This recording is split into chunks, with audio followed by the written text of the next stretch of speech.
What's up, everybody? This is the Dirt Bike Channel podcast. This is your host, Kyle Brotherson. And tonight I have Kevin Egbert with me. Kevin is the owner of MotoXperts in Spanish Fork, Utah. I think a lot of you people here in the Southwest, if you're looking for suspension work or you need things done on your machines, I'm going to do you a solid right now. You need to look up Kevin's shop. It's themotoexperts.com, right, Kevin? Isn't it? We actually just bought the domain MotoXperts.com. Oh my goodness. So moving up. So is that why is that why you don't have any money in your pocket right now? Yeah. I actually talked to you about that a while ago. Hey, is this worth it to invest this kind of money? But oh wow. So it's just MotoXpert, like just MotoXperts, right? Yeah. MotoXperts.com. Yeah. Oh, that's great. Because it used to be the Moto Experts, and it's like having the Facebook, you know? Yeah.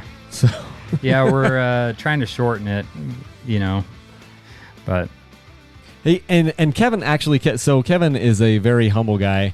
I've gotten to know Kevin over the last couple of years. I can't remember when we first started to kind of do a few things together. I think it was probably, I don't know, it was probably the end of 2018, beginning of 2019. I want to say it was around December 2018 when I reached out to you about, it was when you had the CR250 project build and your 300 XCW.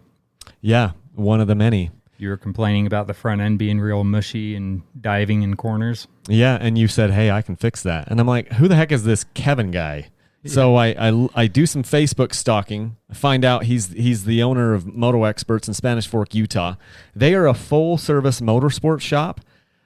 They specialize in dirt bikes, but they do all sorts of things. So street bikes, ATVs, side-by-sides. I'll let Kevin kind of explain. I think a lot of this is going to come out as we talk tonight.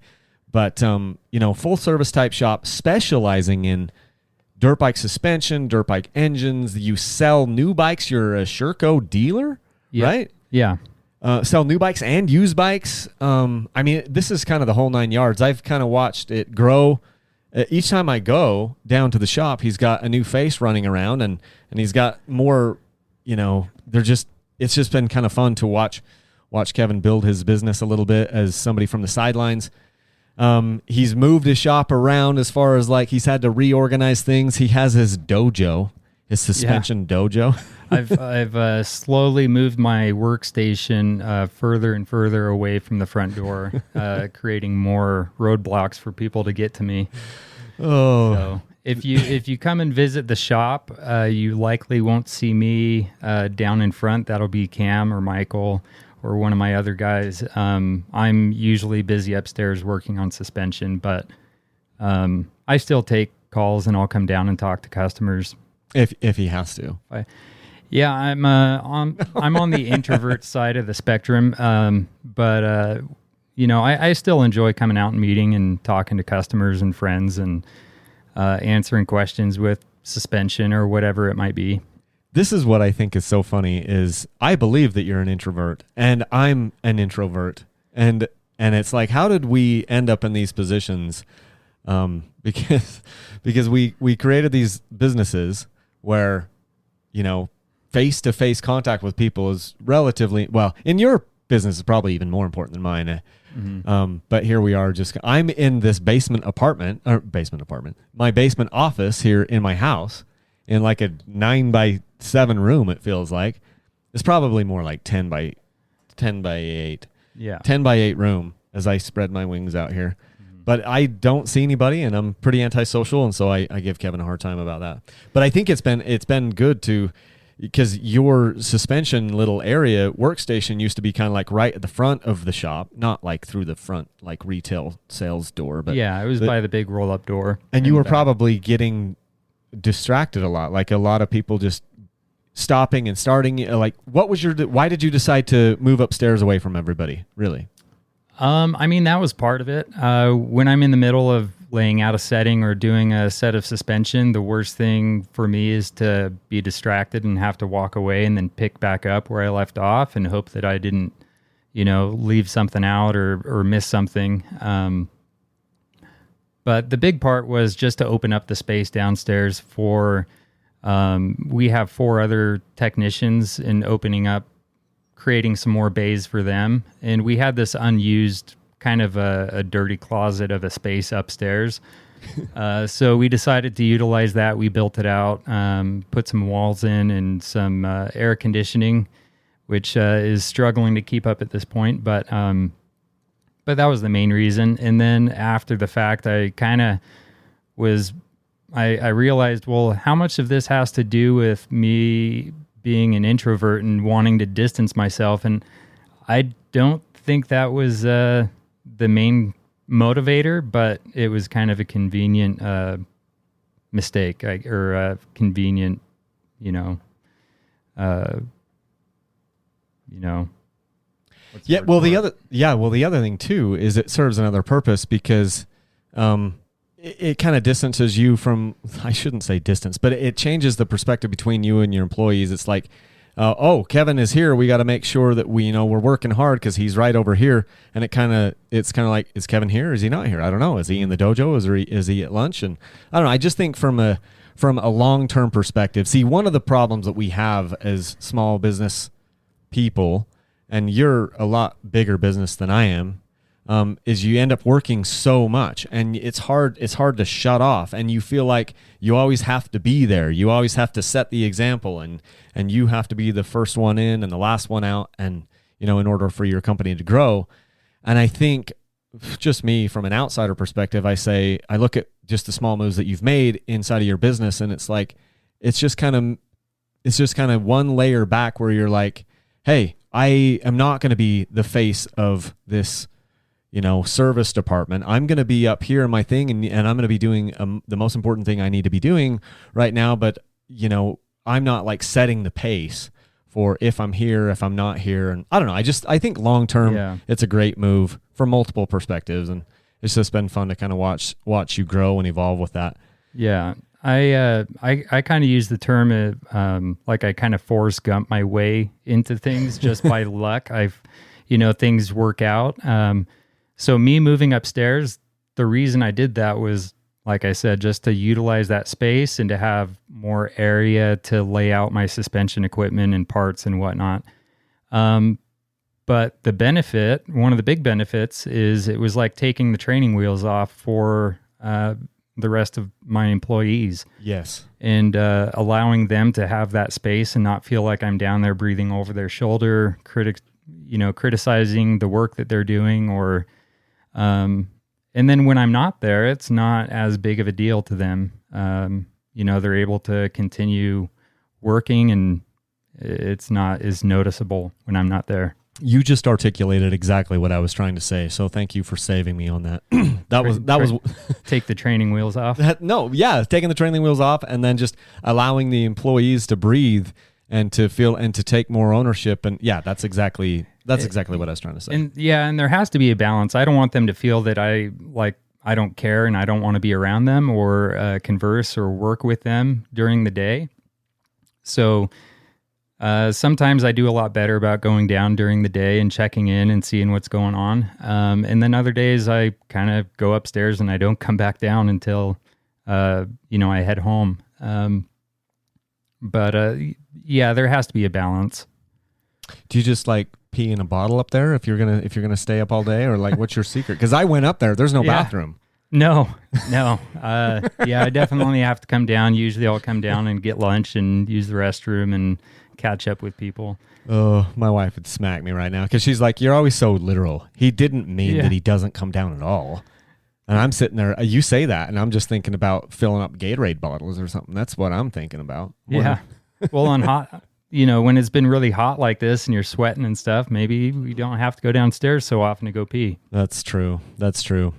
Well, and the other thing, so last thing, and then, well, not last thing, but I want to talk about your moto background, and we'll jump back into the shop stuff, but I just wanted to give one plug. When I was first starting out here in dirt bikes, it always feels like you are worried that, well, if I need some work done on my bike, where am I going to take it? And who am I going to take my bike to if I need suspension stuff done? And it seems like there's no limit to all these companies that you can find online to send your suspension to. There's all these different shops, tons of shops in the West Coast, tons of shops on the East Coast. And it seems for whatever reason that people have this notion like, oh, I need to send my suspension off to XYZ company and it's going to be so good and all this stuff. And I don't know, for whatever reason, it just seems like a thing that happens in this industry. I was so relieved to go to your shop and talk to you and start to see some of the work that you're doing and your employees are doing. And I go, this is a great resource to have in our area, in the Utah area. And it's been a major blessing for me because I'm like, okay, I can trust these guys. I've learned that Kevin is trustworthy. He's honest. And what more can I ask for than that? Does that mean that the suspension is going to be bang on the very first time? Kevin is learning and he's fantastic, and his guys are learning, and but nothing's perfect. But here's the thing. He is willing to do that follow-up appointment, which we've done multiple times on several different suspension jobs that you've done. And I think that is so critical. So yes, I think you should send your suspension to Kevin, but here, let me also plug this. I think there's a major benefit, and Kevin might smack me for saying this, but I think there's a major benefit in dealing with somebody local to where you are. The reason why I say that is if you send your suspension off to, halfway across the country to company XYZ, if that company doesn't nail the suspension on the first try, you can send it back to them, but are you going to? It's going to cost this extra money, in shipping, and there's going to be this extra delay. It might be a 3-week turnaround or something like this. And so, just put that in the back of your mind. I tell people, shop local if you can. If there's no one in your area, then I can give you a couple places that I think, can do a good job for you. MotoXperts is one of them. But I'm telling you, if you're anywhere within a 3 or 4 hour drive of, Spanish Fork, Utah, this should be the first place on your list that you look. Give them a call, ask them, talk to some people, because I think I know they do a good job. They've done it for me several times, and I'm happy we have that in this area. And hopefully everybody, if you're in Florida, hopefully you have a suspension tuner or someone that you know and trust, because it makes a big difference, in your riding. Yeah, definitely. And I really appreciate that. And 10, 15 years ago, it's like you had the big three out in California. You had Pro Circuit and Factory Connection, Enzo, and, a few others around the country that, you would have to send your suspension to if you wanted it done right. Anymore, there's a lot more knowledge. There's I went to the race tech school a few years back, and I kind of built from there upon my experience before that. And we ride the trails here, we ride the tracks here. So the areas that you're riding, we are riding also, and we know how to set up the bike and the suspension for these areas out here. And like you said, if there is an issue, if you want it to be softened up or firmed up, or modified in any other way, it's not a 1 to 2 week turnaround shipping it back and then waiting for it to come back in. You can literally just bring the bike back in. We'll take the suspension back off, pull it apart, make the adjustments that are needed, and give it back to you within a few days. Especially if you let us know that you have a ride or a race or something coming up. We're pretty sensitive about that, trying to get bikes back to customers. Well, yeah, and that's the other thing that I think you've done a good job is just trying to help build the moto community here in the Intermountain area. There's a lot of desert racing that happens here. Probably not as much motocross racing, but big time desert racing. And I haven't yet gone to one of these races and watched you, but I know that I've texted you before and said, hey, do you want to do this ride or whatever? And you're like, hey, I've got this race. We're going out to support people at the races. So talk a little bit about what does that entail? Well, I feel like I've let you down by not fully pressuring you in and giving you enough lead time before these races, because that's something that we have to do before the year's up or next year is do a team race. Not to say that you have to race to know what's going on, but it's definitely a fun experience that everyone should try to experience. You say fun, and then I look at the pictures that you post, and I read these posts from people after these races are over, and they're like, "Man, I don't know why I'm doing this." Like, well, we're not talking about it during the race. I mean, the last race I did was at least a month or two ago, so yeah, it was a good time now. It was horrible then. But like, you're going to these races and you're supporting people with like, what do you if you're not running in the race, what are you doing when you go there to offer support? A lot of times we do pitting.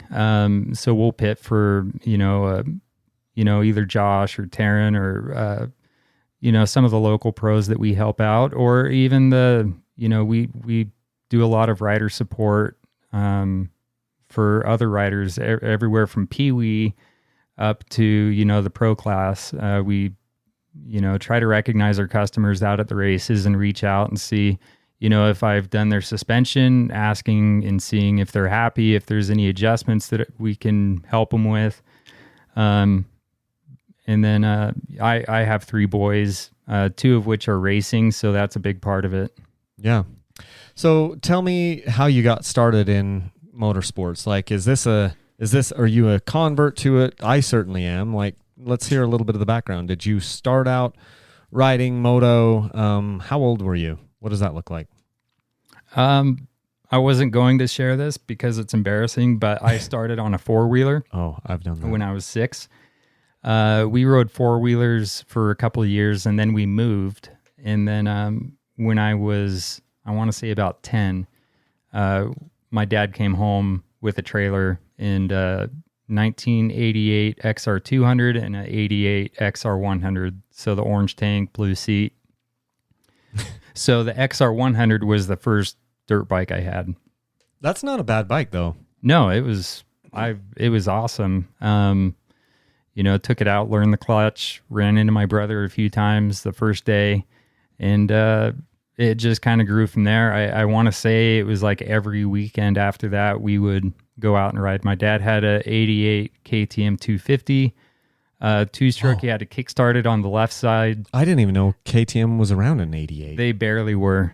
Holy cow. Yeah. It was a unique bike. I remember my brother, we were riding one day and my brother kickstarted it we were going to do this hill climb, and he went to go and the bike started running backwards. So I've heard of that happening, but that's the only time in my life I've seen that. Wow. So anyways, I grew up in the Bay Area in California, so we would go and ride Carnegie Hills, Hollister, and then I want to say when I was closer to 13, 14, that's when I had a neighbor that talked us into going to the local track, and I remember wanting to puke when I got there. It was just a practice day, but I was so nervous watching the guys. And then going out there, and I was kind of just hooked. I never really got into it, raced or anything, but that was what I enjoyed most. Wow. So you wanted to puke just because you were so nervous because of everything that was happening? Yeah. Yeah, and it's funny. If it's a new track and we show up and it's really busy and a lot of fast guys are out there, I'll still kind of get butterflies in my stomach like, oh crap, these guys are fast. So is this must be why you're so much faster than me. Whenever we've ridden, you always like tone it down so that I can stay with you. This must be because you've been riding since you were knee high to a grasshopper, like every weekend when you were a kid, and then a lot of track work and a lot of desert work. It sounds like you put a lot of time on the motorcycle then. At this point, you're late 30s? 35, turned 36 this year. It's a good thing you're not a woman because I just offended you. Yeah, you're late mid-30s. Yeah. Yeah, it's unfortunately I feel like I used to ride a lot more as a kid than I do now. I think that's normal. Yeah. I spend a lot more time working on the bikes now and fixing bikes. So it's but I have had a lot of cool experiences and opportunities to go and ride, some different areas. Got to go down to Baja last year for the 1000, got to compete in that. And then this spring, we had another trip with the same group, and I was able to take my dad down there to Baja. Kind of just a once-in-a-lifetime cool opportunity to go down and spend a week riding with your dad. Yeah, that is really cool. I had several groups, and eventually I've got to go down. I've just got to buy a bike and find the right group to go with and go do it. Because I've heard so many really cool stories. But it's intimidating to think like, oh crap, I've got to go to Baja, and how am I going to get my motorcycle there? And I probably need the right type of bike, and you know, and there's all these logistical things. But there's a lot of groups. Sounds like you hooked up with a pretty good group that knew what they were doing, had it planned out pretty well, right? Yeah, so we did we have a customer we were doing a build for. He was putting a team together to race the Baja 1000. It was Dave Hunter and Greg Godfrey and Wayne Schlosser and a couple other guys. And then it was literally like 2 days before I'm going to drive down there to help, pit, support, tune, and test, stuff like that. And Dave texts me and says, hey, here's the plan. You're going to be on the second bike, the third leg. You're going to run miles 200 to 3, whatever. And I thought it was kind of a joke.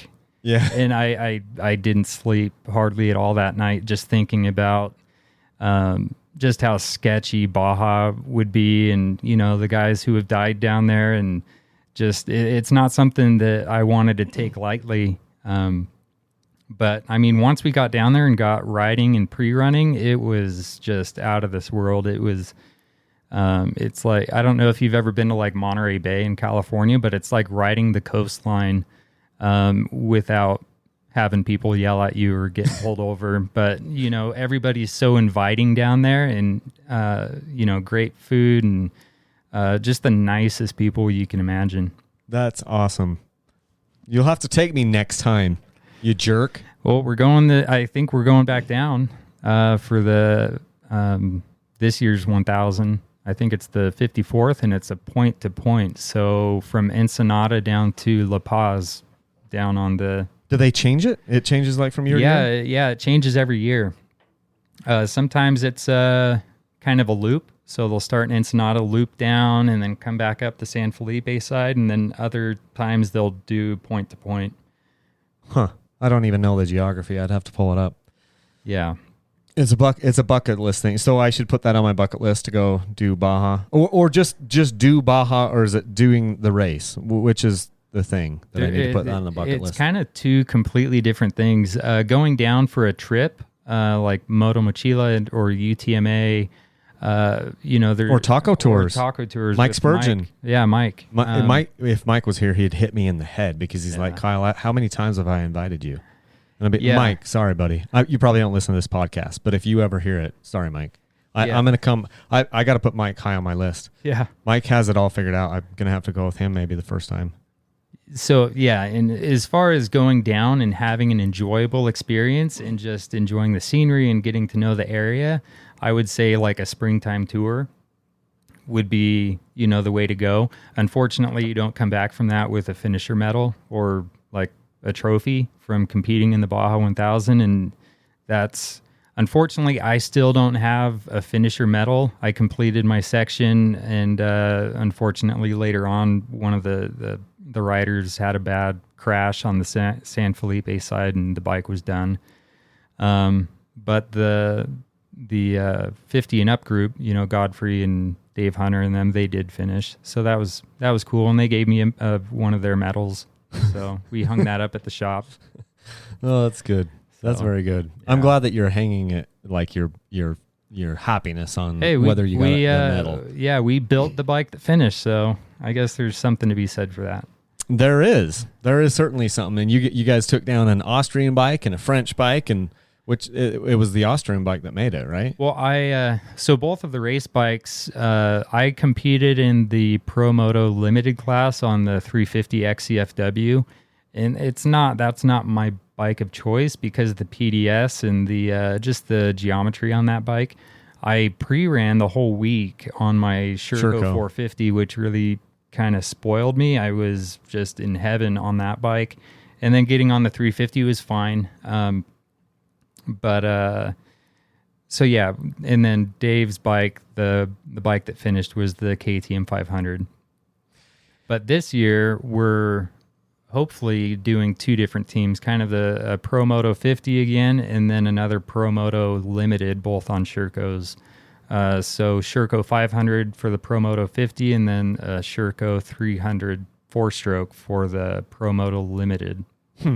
Because I mean, it seems like to me a 500 4-stroke would be, man, I guess it would depend on the course and which section you were doing or whatever. But I've always felt like if I was going to go do Baja, 500 4-stroke might be the bike to have. Just because it seems like I've seen a lot of different. Maybe it's just on the tours when people just go down for a little trip, and maybe not so much the race. But it seems like you end up with significant stretches where it's just like, oh, here's a dirt road, we're going down for 100 miles or something. Yeah, and it's you have to remember the whole course. It's not like a hare and hound race where you worry about being routed up some creek bed or single track. The whole Baja course has to be bypassed with, trophy trucks, and they even have the Class 11. I think it's Class 11 where they do the Volkswagen Beetles. Oh, yeah. Some of the stuff I like racing and riding on down there during pre-run, it's like there's no way that these Volkswagen Beetles can go through this. But and they somehow do. They still finish. Yeah. So the motorcycles they can't go at the same time as the trophy trucks, right? So the motorcycles, they lead out with the dirt bikes like early in the morning, like 2 or 3 in the morning, and then ATVs, and then there's a gap. Did you say 3 in the morning? Yeah. Yeah, it's so your headlights. Yeah, 3 in the morning. It might have been later. It could have been 4 or 5. But it is dark. You're running headlights. Why do they send the motorcycles first? Just for the to dust? give them a gap. Because the other guys are trophy trucks are gonna catch him, right? Well, if nothing happens, if you don't have any mechanical issues or crashes or get lost, the truck shouldn't catch you. I know a lot of the Ironman guys, they have to slow down, and they do the Ironman guys that run the whole race on the bike. Most of them will schedule in like a couple hour stops to stop, eat, and nap, and then get up and go again. But the pro teams, like they're usually finishing well ahead of and it kind of goes back and forth. Some years the bikes, their overall time will be faster than the trophy truck, and then the next year the trophy trucks will be faster. Depends on the layout. Yeah, I guess. start to finish time. Yeah, because you could make a course that the trophy trucks are going to be able to go 100 miles an hour and the bikes can't, or you could make it so it's more technical, tighter, where the bikes have an advantage. That makes sense. Yeah. There's nothing more terrifying than if something happens and the trophy trucks start to catch you at night. It can be pretty terrifying. Hoping that they see you and that your light, your strobe light on the back. And they do have transponders that are supposed to alert them when they're coming up on someone else. But you never know. But how much are they watching that if they're pushing as fast as they can go? Like, oh, look, there's a little motorcycle. It's going to be a speed bump. Yeah, and that's why I wasn't aware of any fatalities last year. But usually there's, something happens, whether it's a spectator or a competitor. Oh, this is classic racer right here, because he's talking to me about like, well, no one died the time I was there. You should really come and do this. Like, I didn't die. And I'm sitting there going, I don't come back from a ride basing it on whether or not I died or not. I came back, I judge it on whether or not I had fun. And you're telling me you're giving extra credit to this racing experience because no one on your team was killed. Well, as a business owner, you should appreciate the value of risk and reward a little bit. You get the greatest rewards from taking some risks, and that's definitely one of them. I was just listening today to an old interview it was like a year and a half old, with Cole Seeley, and he was talking about how much he hated racing when he was racing. And I've heard Ricky Carmichael talk about how much he hates racing when he was racing. And I've heard insert every racer I've ever spoken to that tells me about how stressful racing is and how much they didn't like it while they were doing it. But then as, time goes on, you look back and you're like, oh, this is the best thing ever. Well, and you got to take it with a grain of salt. I am not a career racer. I'm not a professional racer. I've never chased a championship or points. I purely do it for fun, and it's just a casual thing for me. But for them, it's different. I mean, that's their career, and they are somewhat forced into it as kids, and they just don't have a choice because they don't go to school. So it's not like they graduate with a diploma. Cole Seeley did, though. He was saying that. Different story. He's like, well, I was in college, and then I liked moto, so, and I had a knack for it and stuff, but I was never fully into moto, and then he just kind of figured, and I'm just learning this. I'm only halfway through the interview. It's on Gypsy Tales podcast, and it was like a year and a half old. But anyway, the point is he had a little bit different startup. But I think you're right. I think a lot of the racers, were kind of prodigies. They showed some results as a kid, and then dad pushed them so much, and they were homeschooled, and so much pressure. It's almost painful to listen to the interviews with Carmichael and just listening to his experience. And I mean, you could see that visibly with like Villapoto, his last few years racing. He would win a race by a long shot and he'd be on the podium and he would just look upset, like he wants to just not be there. And Carmichael, he said his big motivator was he raced scared all the time. He never felt like, hey, I'm the guy, I'm going to go out there and win. He was racing scared. He was always terrified of being beaten. Yeah, so it was a relief when he would win. It wasn't gratifying. It wasn't satisfying. It was just relief. Okay, that's over. I didn't lose today. Yeah. And that sounds so horrible to me. And I think that's how I would be. I'll never be. I was never good enough. I don't have enough skill in the sport. But when I hear things like that, I can relate to that. I'm like, I wouldn't be relishing in the wins. Even guys like Caleb Russell, GNCC guy. Kind of towards the end of his career, I listened to an interview here, a year ago or so, and they're like, hey, you're going to come back and do like your 9th season in a row winning the thing. And he just kind of had that. They start to get that pressure and expectations are put on him. Totally. And so there was all this pressure on him, and it didn't sound like he was having any fun, and I don't know, but it's one of those things. And I guess it's always in the middle of something, because I want to get into it a little bit more with your shop and everything, but how do we find joy? This is a I don't know. What's the word? It's the question, rhetorical question. Uh-huh. How do we find joy in what we're doing in our life right now in the time? It's so easy to be, I hear this all the time from like parents or, people, grandparents or whatever. They'll be like, well, enjoy this time now because, there'll be a time when you'll miss it. So I think the same thing could be said with these racers. I'm sure some trainer or some dad told Carmichael or Reed or whoever, Stewart, you make sure you enjoy it now because, this time is going to, be gone and you'll miss it. And that's probably true. It's probably true in everything. But sometimes it's really hard to enjoy it in the moment because you're just doing everything you can to not drown.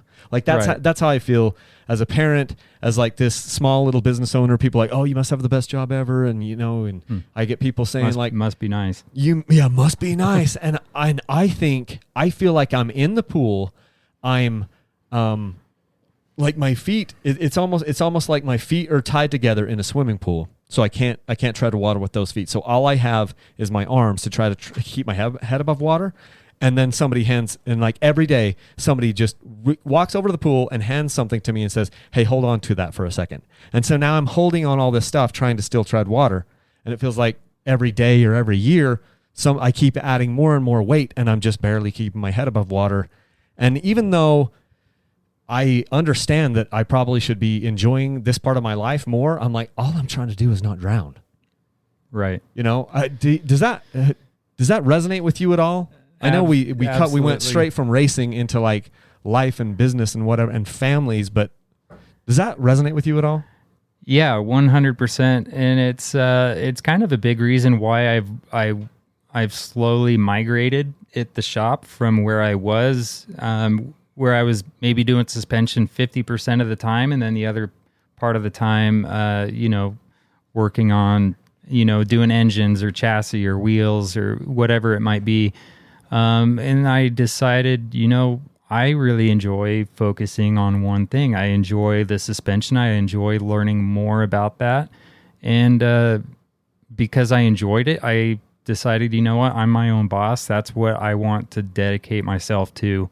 And it's kind of evolved from there. And I found that kind of removing all those other things, not worrying about doing wheels or diagnostics or engines, it really removed a lot of stress from me. and got me into a creative, I guess, zone every day where I was able to think outside the box and use more creativity and educate myself.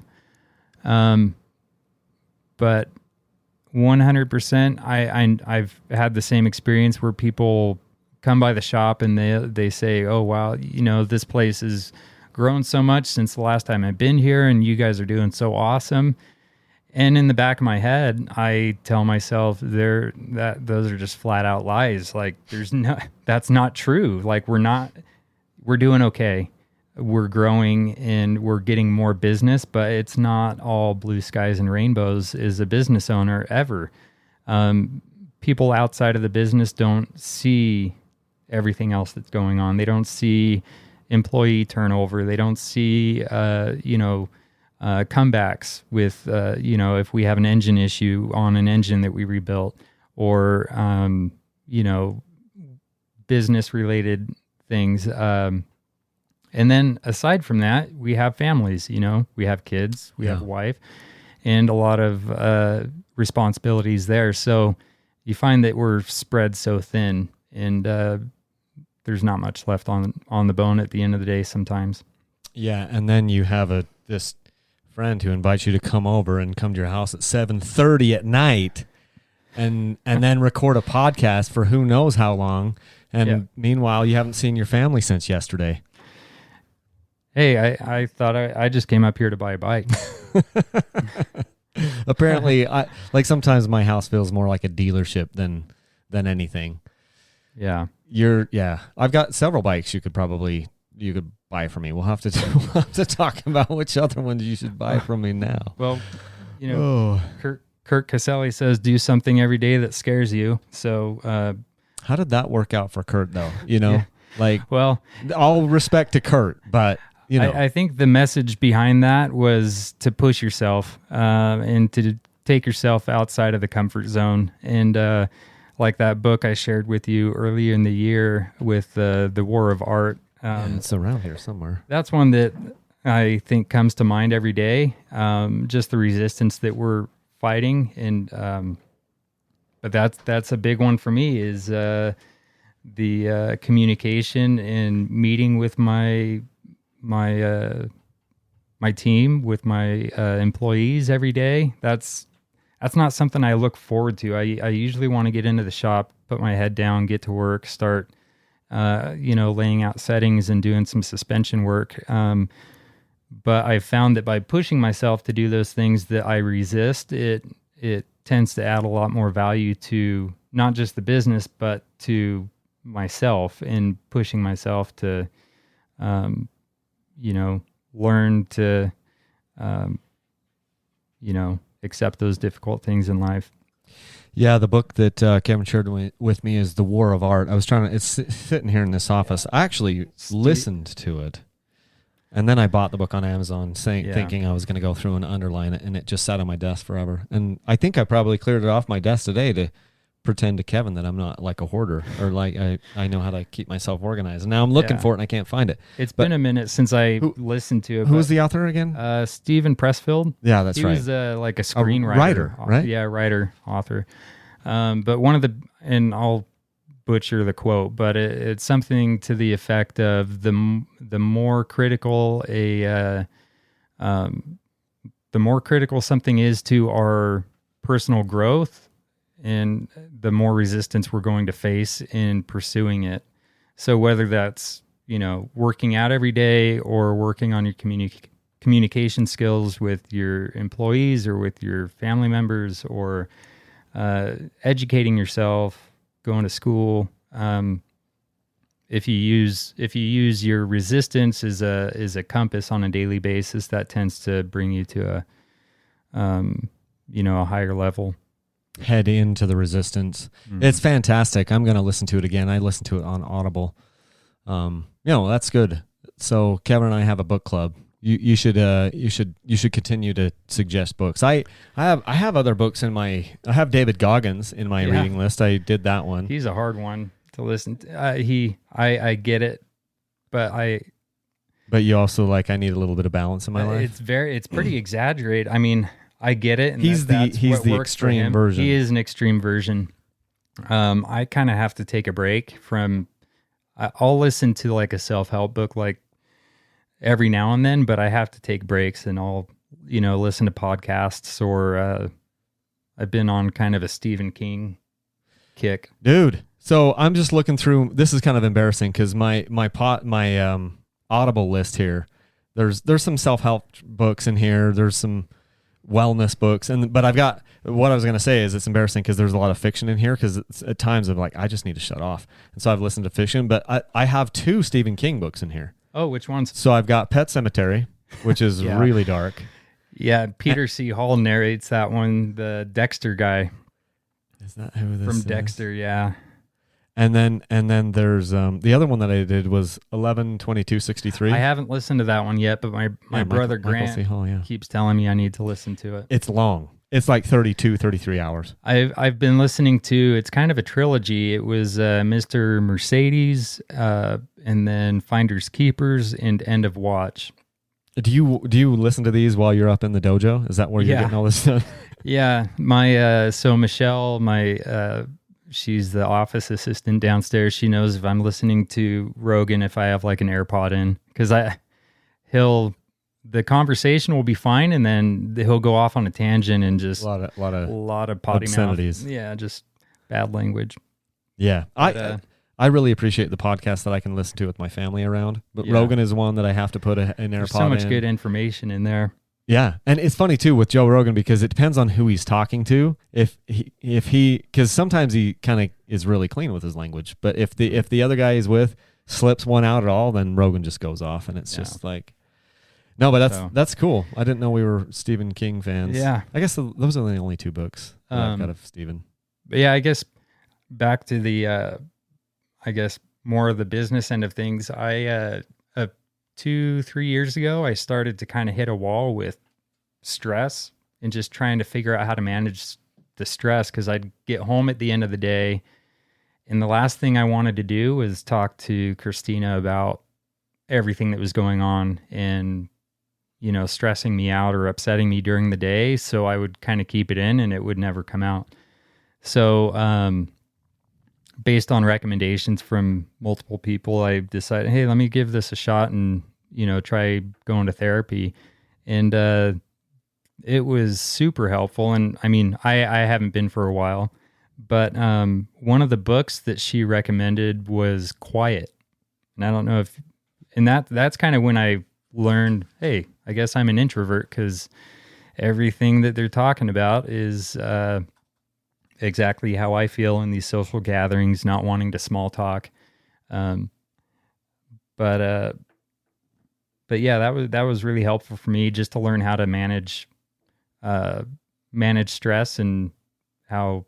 Is this by Susan Cain? Yeah. Yeah. It kind of has the big red Q on the cover. Yeah. The Power of Introverts in a World That Can't Stop Talking. Yeah. Yeah, it's really interesting. There's a lot of good examples of introverts. I'm going to put that on my wish list here. Who you wouldn't ever think that they're introverts, like public speakers, or I guess like Al Gore was an introvert. Kind of not a great example, but he invented the internet. Did you know that? Yeah, and global warming. Yeah. So, no, that's cool.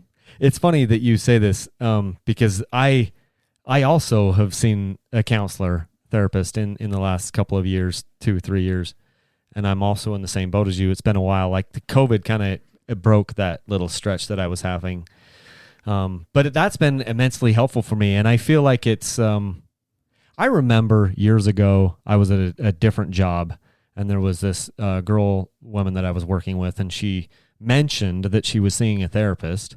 And in my head, what's wrong with you? Exactly. And of course I didn't say that, but in my head, I'm like, oh, you're a head case, and I remember thinking that, and then, fast forward years later, and I was kind of at a point in my life where, man, the wheels were just coming off and forced me kind of, I don't know if I'd say rock bottom, but at least at this point in my life, it was the rock bottom of my life. And then I got into, saw a couple different counselors, and the tools and things that I've learned through that have been really, really good and beneficial to my life. And I'm okay to come out and say, hey, look, yeah, I think, not every counselor is great. They're not all created equal. And you need to find somebody that you can relate to, or at least find somebody that, can tell it to you straight.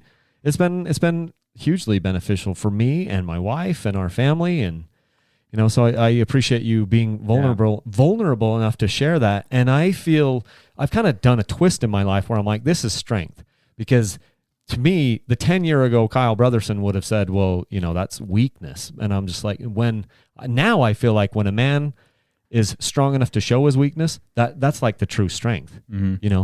If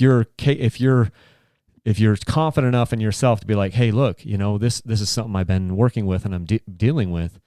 I mean, and you show your vulnerability. Yeah. Well, and I feel like there's just a lot of value in sitting down with someone, therapist or not, somebody from a completely different walk of life from you. I know in our community, a lot of people talk about, I'm going to go, get my throttle therapy, and they go ride with their buddies who are also very like-minded individuals to themselves. So yeah, you might go out on a ride like we've done, and we'll talk about stuff and life struggles, but it's kind of an echo chamber where we're just sharing the same exact ideas and getting the same feedback. But you go to a therapist or a counselor, and they'll offer you some very helpful tools and insights from a different walk of life, different perspectives that you're not in tune with. And it becomes really helpful, and it helps to make you a more well-rounded person and give you some tools to deal and cope with stresses and, issues that might come about in your life. I like that, taking you out of the echo chamber, because that's one of the side effects of social media that we've gotten into in the last however many years is we get into these siloed rooms, so to speak, these echo chambers. Well, if someone says something you don't like, it's typical to, I'm going to unfriend them, or I'm not going to follow them. And and then over time, the algorithms kind of like figure out these things where it's like, I'm going to put this person with these like-minded individuals, and it either gives you exactly what it knows that you want, or it gives you exactly what it knows is going to get you to engage and get you pissed off. And then we really start to divide ourselves a lot. But I like this idea of, one of the benefits of seeing a counselor or a therapist is to actually get feedback from a totally different perspective than just this echo chamber, that you might get from your buddy or whatever. Right. That's interesting. And that's true. Yeah. I love it. It's been really helpful for me. And I have a lot of friends on Facebook that I don't share anywhere near the same political views or worldly views or, otherwise with them, but I love being friends with them so that I can see their perspective and better understanding their side of the story. And sometimes it takes me away from, my far end of the spectrum, and I'll kind of settle in more of a middle ground. And I feel like most of our country, at least, would benefit from doing the same thing. Maybe climbing out of their echo chambers and being open-minded enough to hear the other side, the other argument, and seeing the values, and just having an open discussion. Yeah, well, and the other thing too, and I'll butcher the quote. I don't even know who gave it. The person I'm thinking of is Eisenhower, but I could be wrong on that. Was just like, basically the idea was you've got the far left and you've got the far right, but the only usable space is in the center. It's kind of like a highway. Yeah. On a highway or a freeway or whatever, you have the usable space, all of the usable spaces in the center, and if you're on the far right or the far left, you're in the gutter. Well, the middle ground doesn't make its way into the news media. It never has, because it doesn't sell. It isn't sexy, and it isn't. They say if it bleeds, it leads, and all of our media, whether it's through traditional media like Fox, or ABC, NBC, and then CNN, NBC, MSNBC, Fox, these types of things. All those are profit. Those are for profit, like they're profit corporations. They have to make a profit, and they make profit through advertising. And then the same thing with these social media companies that we talked about before, Facebook, Instagram, Pinterest, all of them. They all are businesses owned by private individuals who have beliefs, and there's censorship here and there and left and right and center. And yeah. But at the end of the day, and I've gotten to the point where I try not to purposely consume news. I don't go to news sites, and because I get so worked up, and I'm like, how is this really benefiting me? It's like watching a live feed of being stuck in traffic. Yeah. You can get frustrated and upset and stressed out, but at the end of the day, there's very little that you can do to get out of it. So I try to pay attention to what I have control over. Which is exactly it. And moto, dirt bikes, this is one of the things that I've loved, is just how it's this world that I can escape into. And maybe I created my own little chamber because I don't really know I don't know as much of what's going on in the world anymore, because I've created this little utopia of this dirt bike thing that I've magically and accidentally created. Mm-hmm. And maybe you to a similar extent. So I wanted to ask you, like, if you could ride, motocross or mountain single track or desert, what is your jam? What's your perfect day look like if you're going to be on a motorcycle, dirt bike? What does it look like? Is it moto, mountains, deserts? Man, it's hard. It's hard to dispute, going and riding like a Glen Helen on a Thursday morning where everything is like perfectly groomed and fresh and awesome. But then riding single track after a good rainfall, or in the springtime. And it's like choosing between two kids. You kind of have to have both. Same discussion with, whether 250 two-stroke or a 450 four-stroke. For me, you kind of have to have both. But I grew up, like I said, riding Carnegie and Hollister Hills, so these big OHV parks in California that I really have zero interest in going and riding those areas at this stage of my life. But at that time of my life, that's all I knew, and it was awesome because it was the place that I could go and ride this dirt bike. So living in Utah has really spoiled me. Having the mountain single track, having, Jordan River and Mountain West, the motocross track down in Mona, and then having Cherry Creek, and you just get so much diversity. And, hot days like today, you can go up and still find some good shade and not overheat, going up and riding some single track. That being said, I've been more focused on off-road. I haven't touched the track nearly as much as I'd like to. But it's challenging for me, and it's enjoyable. It's fun to go out and kind of watch your lap times and improve upon that, and learning new techniques. And then you can watch the national events on TV on the weekend and kind of see, not that there's any comparison between how I ride or how like Dylan Ferrandis is riding right now. But you tend to pick up on little things and, oh, that's a cool technique. I want to try that. Or, that's really different what Dylan is doing versus what, Roxon is doing. So the bench racing, I enjoy the motocross. When did you first realize that Dylan Ferrandis is your spirit rider? I've been working on the mullet to match his. I just feel bad for him. We were at that. You feel bad for him. He's leading the points in the outdoor right now. He's won 3 out of 4 races, and you 3 out of 4 overalls, and you feel bad for him. I don't feel bad for him right now. A year and a half ago, when he tried to murder someone, there was a homicide at the Anaheim 1 Supercross 2, Anaheim 2 with Christian Craig. Yeah, it's such a bummer in our sport in this country. If the roles were reversed and it was Craig taking out Ferrandis, we'd give him a pass. A little more. I don't think Craig would have been booed off of the podium.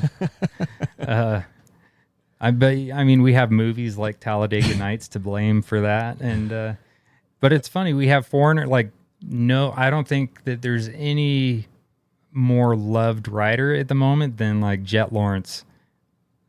If he was French, that wouldn't be the case. But he's Australian. I thought you were going to mention Ken Roczen, and the fact that you just said Jet kind of knocked me off my horse, and then I'm like, wait, they're both foreigners, and they are the most. You can't tell me right now that the most popular rider in the 450s is not Ken Roczen. For sure. He just is, and he's German, but he's the most Americanized German that has ever existed. I think a lot of the talk has been about Tomac, but yes, I think Roczen is the most loved, he's the most beloved. Universally liked rider in the 450 class. And then in the 250s, it's freaking Jet Lawrence. It's this little kid who's like 17 years old, and he's just taking the world by storm. And I don't know what it was. I don't know if it's his personality, but I remember thinking at the end of this last Supercross season where he just has this finale. It's this East-West finale thing and he's there with his brother. Hunter and Jet are on the podium, and they're like razzing each other. And this is kind of dumb to say. It's not that I almost wanted to cry. I'm like, this is so special right in front of us. Mm. And I'm just like, these two kids, if everything goes right, these two kids could be the face of this sport for the next decade.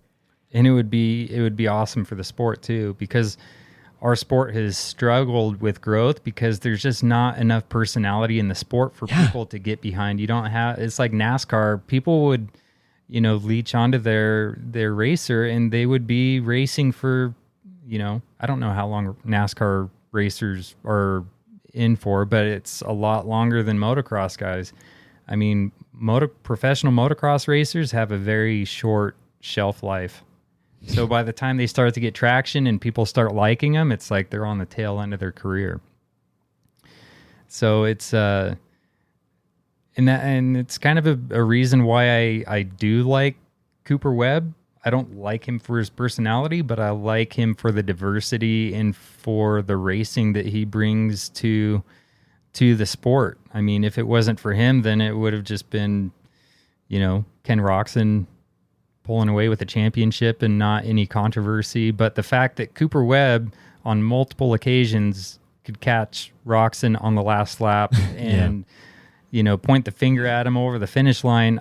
I mean, that's not my style. That's kind of not a cool move. Jet Lawrence's style is to flip you off over the finish line, because he did that to Mosiman. Yeah, to Mosiman. But this is all good. It's all fun to just see the personalities coming out. Yeah. Well, we kind of need to create our own version of the WWF. Like we need to inject some more drama into the sport, and unfortunately, that's what sells. Well, but also. And we need more Aaron Plessingers too. Exactly. There was a podcast, it was actually on the Gypsy Tales. Jason was talking with, what is his name? Daniel Blair. Oh, okay. Did you hear that podcast? I don't think I did. Okay. So reading, assignment, you got to go tomorrow in the dojo. I'll read it. Not read it. You got to listen to it. So it's Daniel Blair, and he's talking, Jason with Gypsy Tales is talking, I think his name is Jason. Man, I hope it is. Because I'm not going to go back and edit this, but he's talking to Daniel Blair, and Daniel Blair has this really great idea. We got to get the helmets off these guys. We need to see their faces. Yeah, he's like, everyone needs to know who these people are, and we need to be sharing more stories about Jet Lawrence, more stories about Hunter Lawrence, more stories about Ken Roczen with his family. With his wife Courtney and his son, who I can't remember, and we need to know more about what's happening with these people off the track and what their personalities are, and more Aaron Plessinger walking around with his cowboy hat on, and more of this stuff. Take the helmet off, because he's like, that's the only way we grow this sport to mainstream. He's saying, look, if you're already into motocross, you love the racing and everything, but he said, my wife and my mom, I think is who he was saying, they're now interested in motocross because of Jet Lawrence, because the kid pulls his helmet off and he's got the long locks and he's showing personality, and he's making fun of his brother on the podium, and they're wanting to see him, and he's sitting there. Remember, we were sitting. It was you and I, right? We were sitting at Supercross, just one of these last ones. It was in the warm-ups. It was like we got there for practice, and you get all these 250 guys, and they're all like as stoic as can be. And then you had Jet Lawrence, like dancing. He was dancing like he needed, like he needed. But he's just so amped up, and he's just so excited. It's either he's amped up or that's just extreme ADHD. Something. But the point is, you get to see he's showing more personality than the rest of them kind of combined.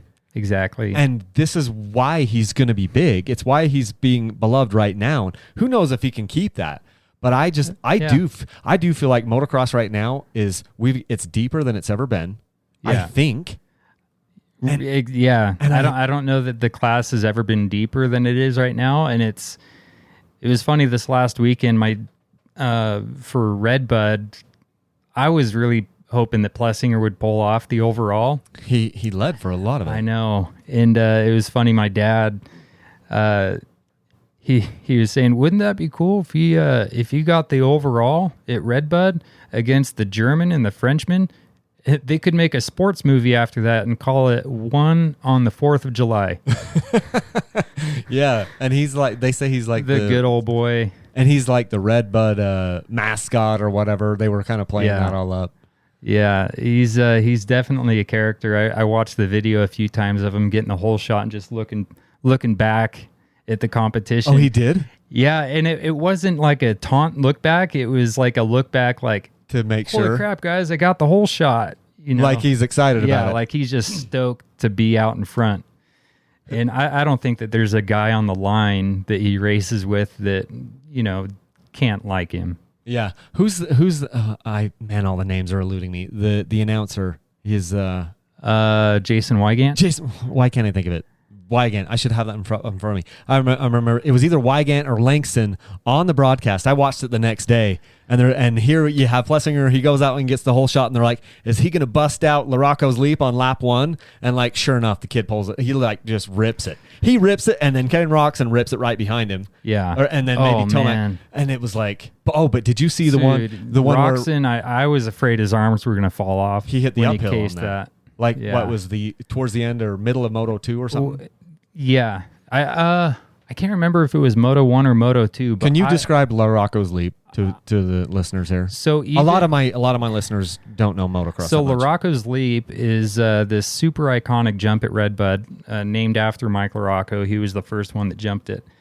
But it's this super gnarly uphill triple step up that you just have to like all out. Like there's no checkup. It was never designed to even. It was supposed to just like go up to the table. You were never supposed to go all the way over it, right? I think they did. Well, I don't know the full history on it, but the first time that Larocco jumped it, he actually jumped it from off the track. So he came from like the gate, like the fence or something. Yeah, from the fence. So instead of doing the sweeping left-hand corner and then hitting it, he just kind of went out by the gate and then hit it straight on. But it's a gnarly jump. And the thing about it is the last couple of years, they've made it super difficult to jump by just adding a lot of sand and soft, loamy stuff and rollers in that corner before. So it's hard for the guys to get enough drive to hit it.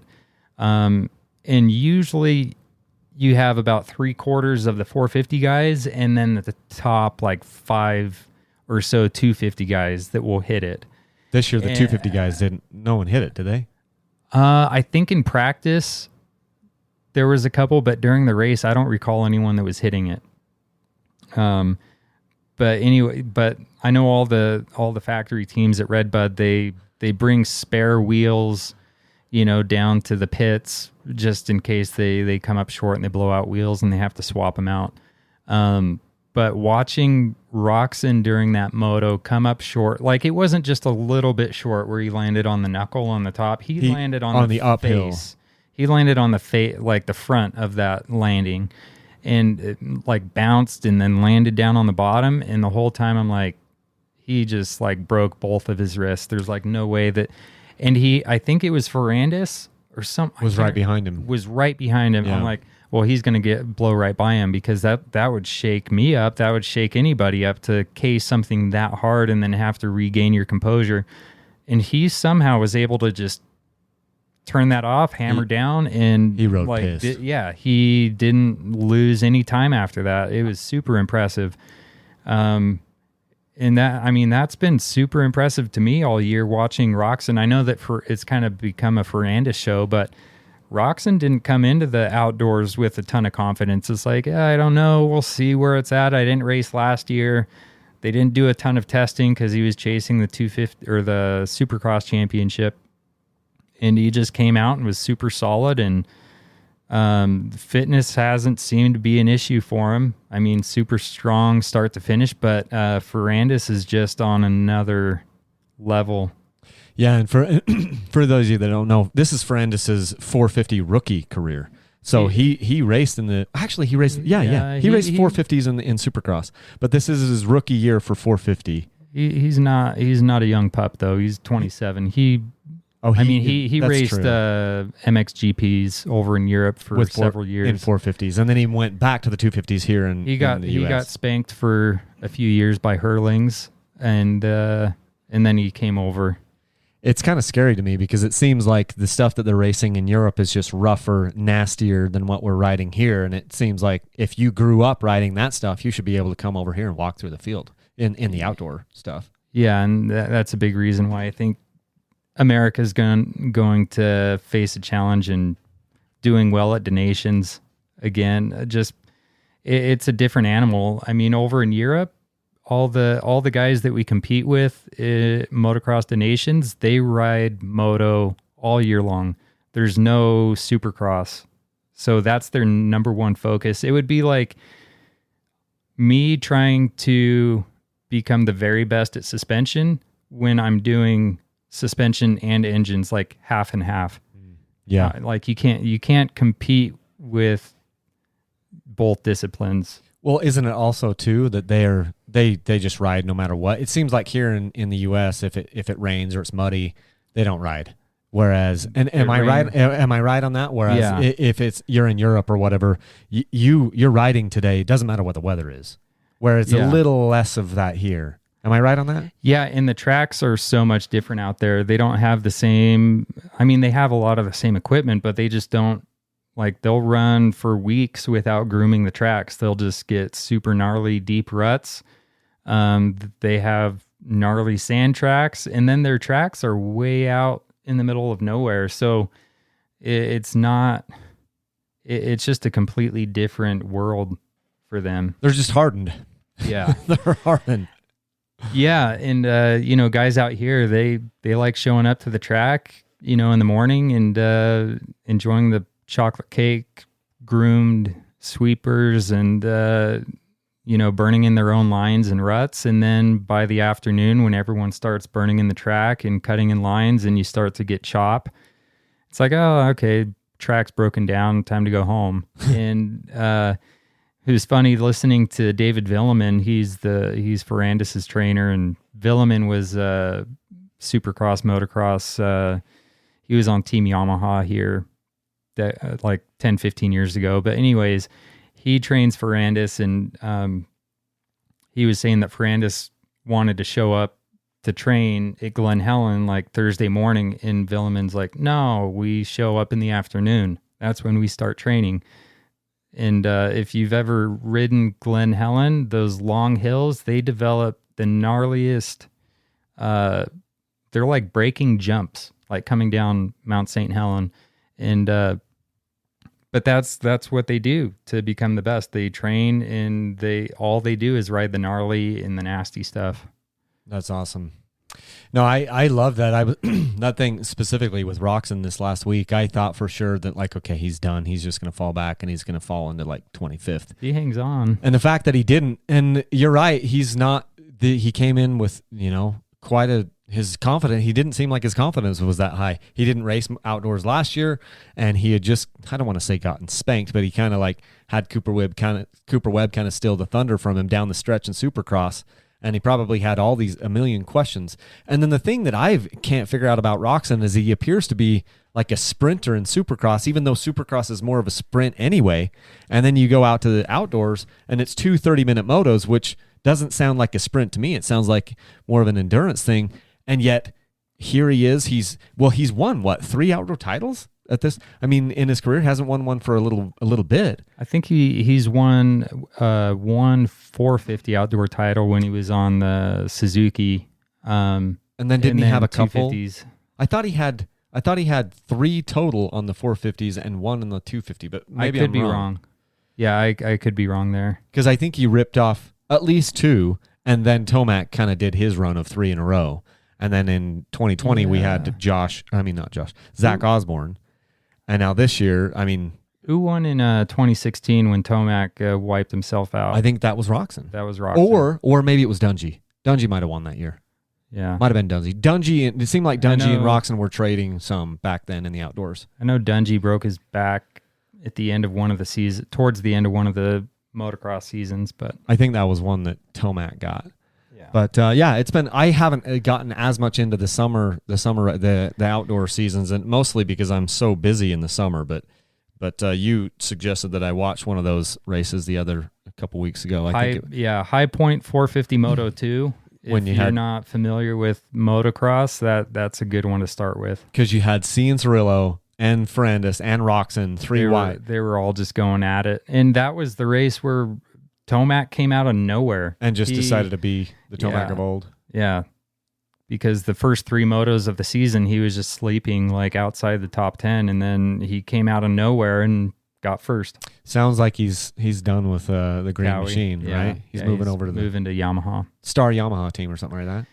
Yeah, it'll be interesting because Ferrandis is going to be there, and it sounds like Plessinger is going to stay. So they're going to have 3 riders. Yeah. They're going to take on 3. Mm-hmm. And also, you being the motor wizard that you are, explain to me how here last week at Redbud, explain to me how Star Yamaha on their 250, how they had like 3 engine failures, or something like that. I mean, they had. Did you hear about this? Like multiple engine problems on the 250 team. I didn't hear what the specifics were, but I mean, engine failures could be anything from an electrical issue. In fact, the Yamaha guys have bad PTSD from that. From several years ago, I think it was Cooper Webb that he was a did not start for a moto because they washed his bike in between the motos, and then there was some kind of an electrical short, and so now even at Supercross you don't see the Yamaha guys washing the bikes. They just wipe them down with towels. Yeah, they try to just spit shine them. But I didn't see. They talked about it. I was watching the motos because I skimmed the 250 motos. You're not even a true fan then. I know. See, I watched those and they were talking about it. They were talking about how, it was Colt Nichols. Oh. Colt Nichols, he's off. He's DNF in Moto 1 or Moto 2. He's on the 250. He's on the Star Yamaha team. He just won the flipping championship in Supercross, East or West. Can't remember which coast he raced, but then he's out there, he's off in the pits and DNF because his motor, they just pushed it back to the pit. Go. Well, it was, I can't remember if it was High Point or the round before that where RJ was leading Hampshire and his chain broke. And then it's like I've never in my life broken a chain. Well, the flip side of that though is they'd say, "Well, you've never," and same thing with me. Like we've never ridden at the level that they're riding. And my counter to that is, okay, but I'll put 100 hours on my chain, and you can't put 12 minutes on yours, and I can put 100 hours on my motor. Yeah, and you can't make it run for 30 minutes. Yeah, I'm like, I get it. You're riding harder than me. But I also want to know why these bikes are so important and why everybody's salary is on the line and we're dumping millions of dollars in this race team and it won't run for 12 minutes. You know what they should do if Yamaha wants to do themselves a favor is take a stock bike and throw the kit suspension on it and have them have Plessinger and Ferrandis go out and race the stock bike. And you know what? And still get a whole shot. The same result would happen. I mean, I don't want to. But the problem is you have so many contributing sponsors to the team where they need to see their, that their piston is in there and that their sprockets and that their chain and their tires. Their and their piston wheels. is already in there though, probably. I mean, it's probably Nobody knows. It's probably Vertex or Yeah. whatever. I mean, who Yeah. else makes pistons? It's already in the freaking bike. Yeah. I don't know. Yeah, it's definitely interesting to watch, but I agree. Though I will say I have seen, we've had customers bring in brand new bikes, not Shercos yet, but some other bikes off the showroom floor where they've had some catastrophic issues right out of the gate. Well, my thought is if you haven't had a bike failure, you haven't ridden long enough yet. I mean, it's just going to happen. There are lemons, people put things together wrong at factories. It doesn't matter what color. I think my feeling is, and you should chime in on this, my feeling is most of these motorcycles, regardless of who makes it, are pretty darn good. Yeah. And I mean, yeah, there are bad apples, here and there, but it just feels like to me, doesn't matter, Sherco, KTM, Beta, Gas Husky, these are some really phenomenal machines for the most part, right? Well, yeah, you wind the clocks back 15, 20 years, especially around the time when the four strokes were making a push and coming out. I mean, you had guy like factory riders where their carburetors were popping off like on supercross tracks, not because the clamps weren't tight, but from backfiring, it was blowing the carburetors off. So the fact that right now the Suzuki is getting all the hate because it's a kickstart and because it's a few pounds heavier is pretty ridiculous. I mean, it's priced way below what, the KTMs and Huskies are. And if you were to take a couple grand, the $2,000 or whatever that you're saving on the Suzuki, you could put that into doing your suspension and the engine and getting the bike set up for you, and be that much further ahead. But it definitely seems like nowadays people nitpick, and a lot of that's the magazines. You have like Motocross Action that they seem to call out a lot of little tiny things that shouldn't really be issues. But I hate anybody who's ever reviewed a dirt bike. Yeah. There are hacks out there on the internet that don't have any credentials and only started riding motorcycles like 10 minutes ago, and they're out there reviewing dirt bikes. Did you know that happens? Yeah, and their first dirt bike was probably like a 450. Probably. I'm looking on RMZ 450. I can buy one right now for $8,999. I guarantee you can pick up an RMZ 450 without a deposit. That's probably true. The problem right now is it's hard to find any motorcycle because they're all sold. And so what I'm doing, I'm trying to get bikes, and you just call all these dealers and you ask how long the wait list is. Right.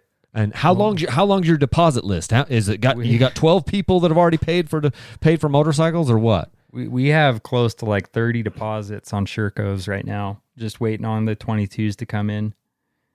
Cam was telling me the last time I was in there, he was trying to get bikes from Europe. He's trying to buy all the motorcycles that didn't get picked up in Europe. Yeah, we were. Oh, the Shercos. Yeah. Oh, yeah. We've brought quite a few in. A lot of the bikes that we've brought in this year have been, bikes that other dealerships have backed out of. We were pretty excited. Our Sherco rep told us that earlier in the year that we were the number one Sherco dealership in the U.S. And I think in the last couple months we've been bumped to number 2. I think it was. How does that make you feel? I'm okay being number 2 in my second year selling Shercos. Not as good as being number 1, but while we're on the subject of Shercos, what is your favorite Sherco? It's like choosing between kids again. And by the way, I just realized why Dylan Ferrandis is your spirit animal. It's because you have an affinity for the French. The French. Now that you're selling a French product, mm-hmm. Well, we have to. So Muscan, he's like your second, like your. You're more of a Ferrandis type guy, huh? Yeah. Well, I don't know. I don't think that either Muscan or Ferrandis would be super entertaining to hang out with. I think At a dinner party. Plessinger would be fun to hang out with. Roxon, not Tomac, not Webb. But yeah, if I had to choose a Sherco, if I could only have one, I would say probably my 250. 250 Two-stroke, the SE? SE 250 factory. 250 SE factory.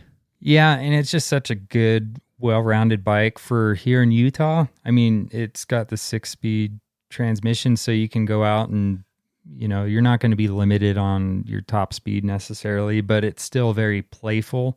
You get that two-stroke, the hit in the mid-range. You still have really good bottom end like you would enjoy on the KTM 250 XC, but it comes with the KYB suspension on it. You don't have to do anything with the air you don't have to pay $1,500 or whatever to get rid of the air forks. You're such a hack. You're just sitting here complaining about all these other bikes. One of my favorite bikes was the Husky, the TX300. No, I'm with you on this though. I haven't ridden I might have ridden one of a bike that you put together it was 250 SE, but you were putting it together for somebody who rode a lot faster than me. So technically I think I have ridden this, but I'm with you to say, people always ask me like, what would your bike be? And the one that has worked the best for me is a KTM 250 XC. But if I was going to go Sherco and you said you have to ride this all year long, even though I haven't owned this bike, that would be the one I would key in on because of those exact things that you just mentioned.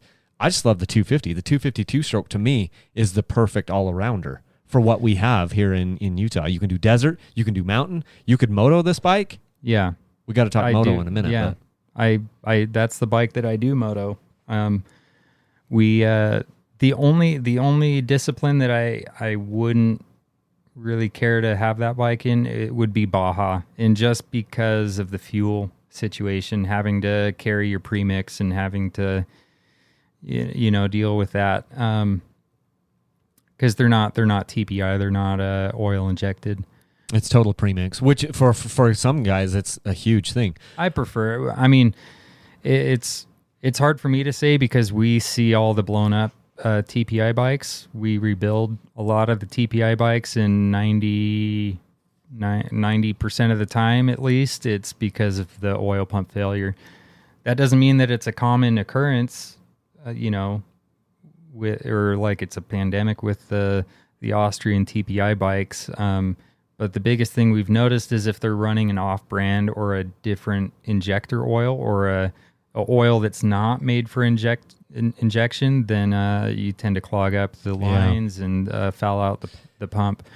But if they're running the MotoX, the injector oil, they tend to not have as many problems.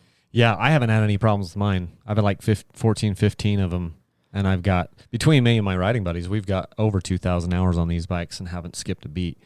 Not even so much as a fouled plug. But, I mean, things happen. But that's one of the nice things about Sherco and Beta right now is Beta has some of their bikes that are oil injected. Yeah. I heard and to finish that point is I think that Sherco is smart to stay off of fuel injection, and it gives another reason to buy a Sherco because it's different than KTM. It feels like 10 years ago, KTM, everyone, it was cool to ride KTM, and then everyone kind of moved over to KTM, and then it became mainstream, and so now it isn't cool anymore. And now there's this up-and-coming company that's been around for a long time. They've probably been around 25, 30 years. Since the 90s. So they've been around They started in the trials. Yeah, a long time, but they're like the cool kid on the block right now. It's the cool kid, and they're riding the wave, and they've got some really good riders. I mean, same thing could be said of Beta, but I feel like KTM rose. A high tide raises all ships, and I feel like KTM raised the bar with these things, and then it's awesome. We've got Sherco, we've got Beta, Gas. It's kind of a KTM now, but still, there's so many options that we have that we didn't have, that weren't even, commonplace 10 years ago. It's awesome to be in dirt bikes now. And I really hope that the Japanese manufacturers will follow suit somewhat with, what KTM and Sherco and some of the other Beta have been doing, where they manufacture a specific model for like specific disciplines. Yes. Yamaha has kind of halfway done that with like the YZ250X, where they add, in a wide range 5-speed transmission, kickstand, 18-inch wheel, but it's not nearly to the extent. And then, none of the other Japanese manufacturers are still producing the 2-strokes other than, Kawasaki's making the KX85s and the 65s and one, I guess it's a 112 now. They're doing a super mini. But it's so many bikes. I'm here on Sherco at Sherco.com, and you just look, and 4-stroke bikes, 250 SEF factory, 300 SEF, and these are all enduro bikes. Mm-hmm. It is enduro / cross country bikes. 4 strokes, you got 250 SEF, 350 SEF, 450 SEF, and the 500 SEF. And then in the 2 strokes, you've got a 125 SE, 250 SE, 300 SE, 250 SE. I guess you've got the 125, 250, and 300, and you can either get in the factory or just the base model. Is what you have. And they have some really fun kind of play bikes that they were kind of playing with importing a few of them last year, and we were able to bring in a couple of them, like the TY. It's kind of like a cross trainer. 125 TY long ride? There's an adventure and then a long ride. There's a 4-stroke 125, and then there's a 250 or 300 2-stroke, which is like a cross trainer. Those all sold the second they hit the showroom floor here. They've got. There's good demand for them, and they're big in trials. I bought this. I have a Sherco. I got the top of the line. I can't remember what year it is. 19 or 20. I think it's a 20. I bought this trials bike from you. I play around with it in the front yard and in the backyard every so often, and it's incredible. My main reason for doing it is I wanted to see if I could. I had the base level, still do, the base level gas trials bike, and you had this top of the line Sherco trials bike, and part of me, I've eyed it in your showroom a few times, and then had this idea, like, I wonder if I bought these two, or I had these 2 bikes, if I could tell the difference. Yeah. It's completely lost on me. Like 100%. Yeah. Like it is, I can't do anything on the Sherco amazing bike that I am no better on the gas. But I have noticed that my clutch, I got to bleed my clutch on the gas because it's like way harder to pull. The clutch on the Sherco is butter. Yeah, and I think it's one of those things where the more experience you get in the trials discipline, the more you start to notice the little things. I'm sure. The brakes and the clutch actuation and the suspension, especially the engine characteristics, and it's really interesting watching these guys ride the trials bikes, and it's literally backwards from how you would ride the dirt bike, where if I'm going to go up a rock face on my dirt bike, I'm going to rev the motor and then clutch it and kind of stay on the power, feathering the clutch to get up whatever the obstacle is. And on the trials bike, you watch them and they rev the bike to the moon, and then on deceleration, they pop the clutch, and they're just using the rotational mass from the crank to carry them up those obstacles. It's crazy. But I feel like the best guys in enduro are doing that on the enduro bikes too. That's the big reason. One of the big reasons why Cody Webb switched from KTM over to Sherco was because he was on Sherco. He's allowed to cross train and use the trials bike. Yeah, and it makes so much sense. And that I thought when KTM bought gas, I thought a big part of it is so that they could, like, hey, now all of our enduro guys can ride these gas trials bikes, and be seen riding them. Because it makes sense to me that they would. I mean, I would think so. Well, they did that TLD gas video launch with Bam Bam in the beginning of the year with the trials bike and stuff. That was pretty cool. I didn't see that. I'll have to go look at that. But so back to the shop. I mean, tell me how did this whole shop come about? I mean, we've kind of danced all around it, but you didn't always have this dream of opening up a motorcycle shop and a suspension shop. How did that happen? A lot of it kind of hard to pinpoint, but it was kind of like a snowball effect. Or if I think a big part of it was how many rough jobs I've worked in the past. I mean, I went to school for mechanics, automotive, while also I was always busy doing side work, for dirt bikes. And it was always a passion. It was always something that I talked about. And I was always trying to get, I guess, especially my family, trying to get them to like approve and say, hey, yeah, that would be a good idea. But I come from a very conservative background. Both my parents worked full-time jobs most of the time when I was growing up, and I was kind of raised that, you need to get good grades in school so you can get a good college education and find a good big company to work for with good benefits and retirement, and, set yourself up to have that stability. And anything outside of that was kind of outside of the comfort zone. But upon graduating, moving down here to Utah, and I kind of fell into working, manufacturing maintenance. And I worked for an automotive manufacturing company for a few years. And I never got that fulfillment. I never felt, I just never felt fulfilled or happy with what I was doing. All the hard work that I was doing, and I never felt like it was noticed or appreciated. It kind of was just on a whim. I was looking at shops in the area that I could potentially lease, and I found one for $1,000 a month. And after talking to my wife, and we decided to take the gamble. Look, it's a 1-year lease. The worst will be out $12,000 over a year, and if it doesn't work out, it doesn't work out. I can always go back to working a full-time job. And I kind of started with the mentality of this will take some time to build off of and get it to the point where I can sustain and support my family. And I want to say it was around February, March 2016 when I moved into the shop, started working, and I started buying bikes from auction in California, bringing them back, fixing them, selling them. And these people who were buying the bikes from me were looking for a good place to bring their bikes to have them worked on. And so they would bring their bikes in, and before I knew it, I was just buried. I would get done with my full-time job during the day.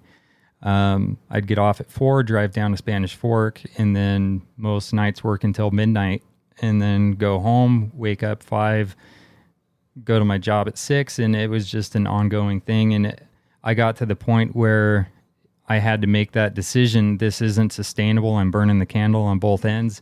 And, it's not fair to my employer. It's not fair to, my family and, my customers. So we kind of had that discussion and decided, let's just jump in and give it a go. So I gave my work, it was kind of, I guess, a 1-month notice or so.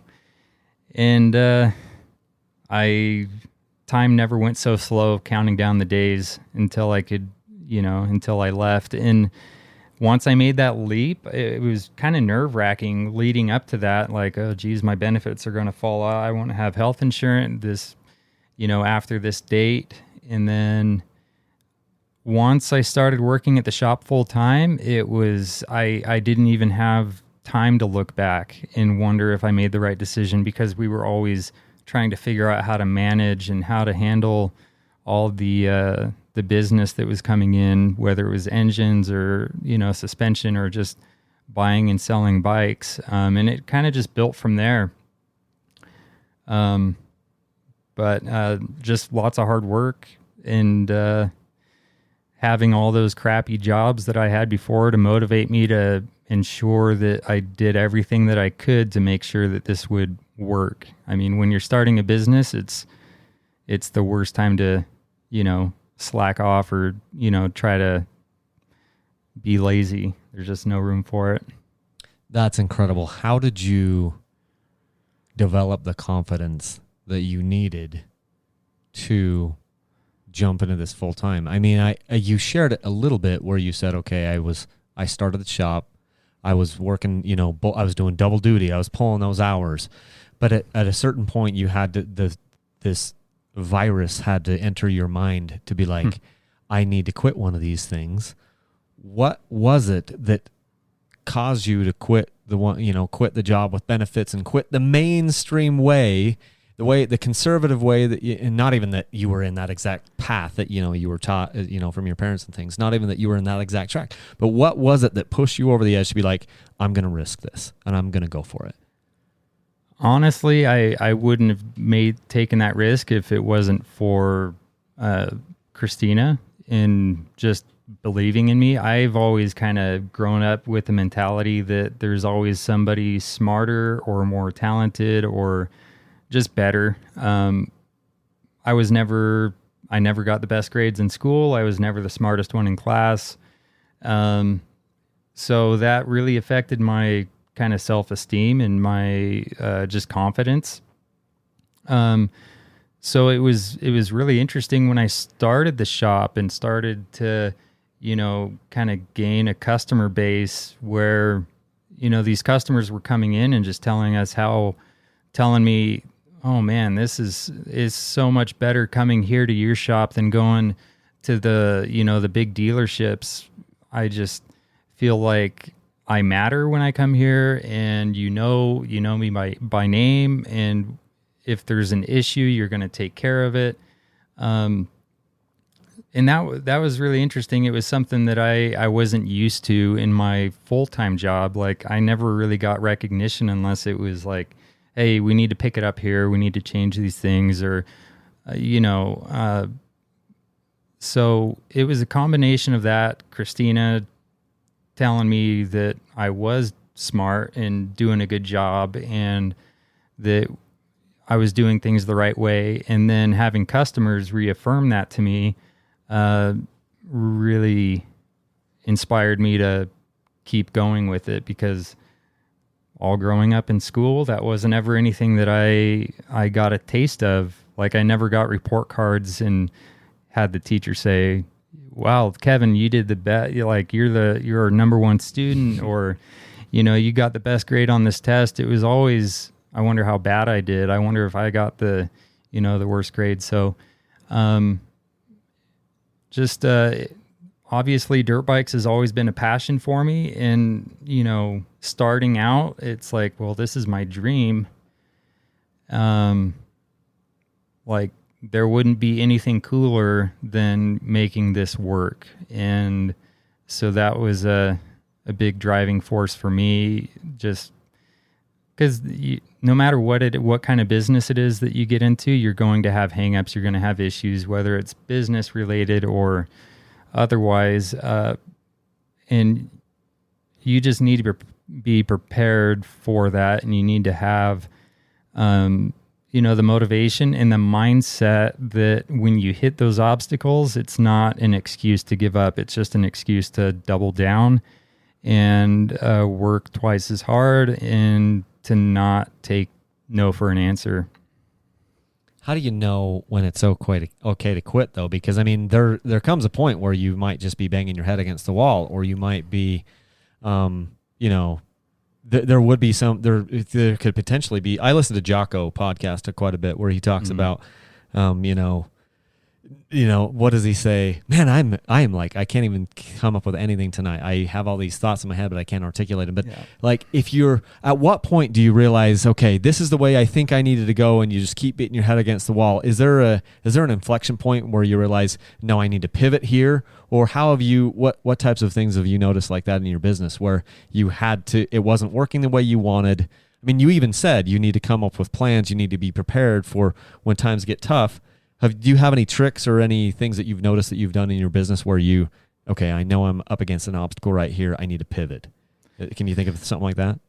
Yeah, if your goal is to grow your business, your focus needs to be to find the right people that you can grow with and people that you can rely on. If you're going into it with the mindset of this is just going to be a one-man show, I'm going to do everything myself, then you're almost, in some ways, kind of setting yourself up for failure because you're not Are you talking about me? No.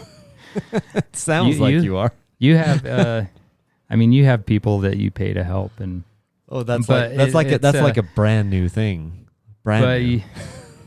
Your house isn't filled with 80 to plus bikes, customer bikes that you personally need to work on. It different kinds of businesses, but it's one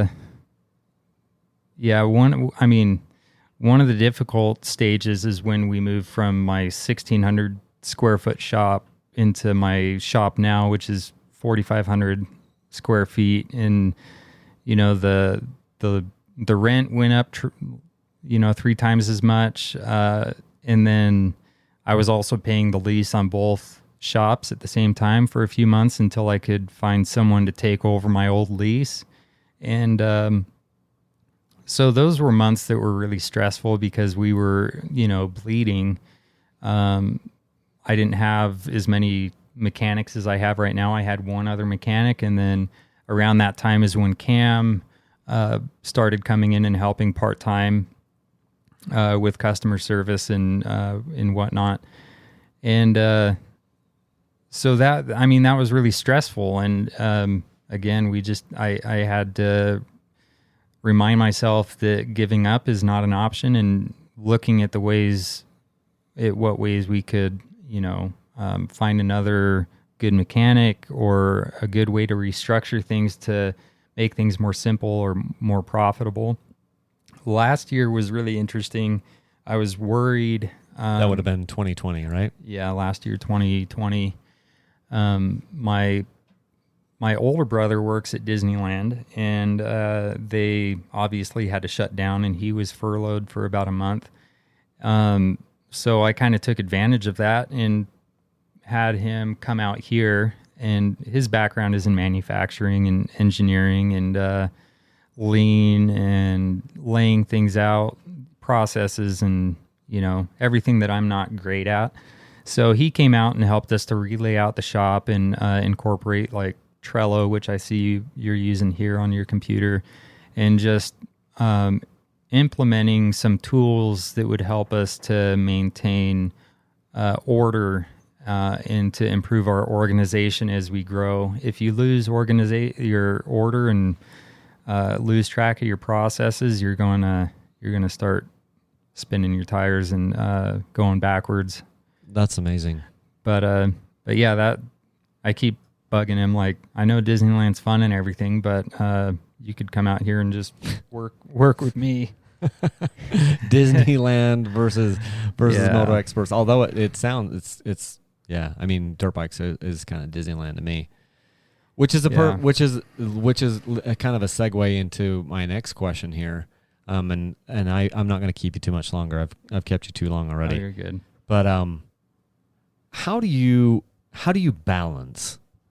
Now you're in this. You have this living. You've created this company, and you're married to it. Literally, it's this company that you've built, and it's taken.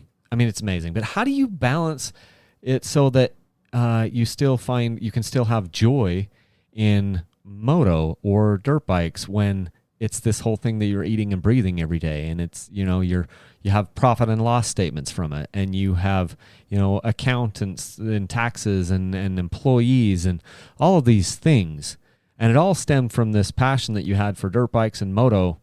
How do you maintain your passion and your joy and your love of motorcycles when you're surrounded by this? It's not a monster that you've built, but this thing that you've built. How do you balance that? I'm sure you've experienced the same thing. You're on a roller coaster somewhat, where sometimes you just kind of get burned out with it, and the last thing you want to do at the end of the day is go ride a dirt. And it sounds stupid, but the last thing I want to do some days is have to wash my bike and fix it, get everything adjusted and dialed back in because I go and ride it. But it kind of ebbs and flows a bit. Fortunately, I still love going out and riding. And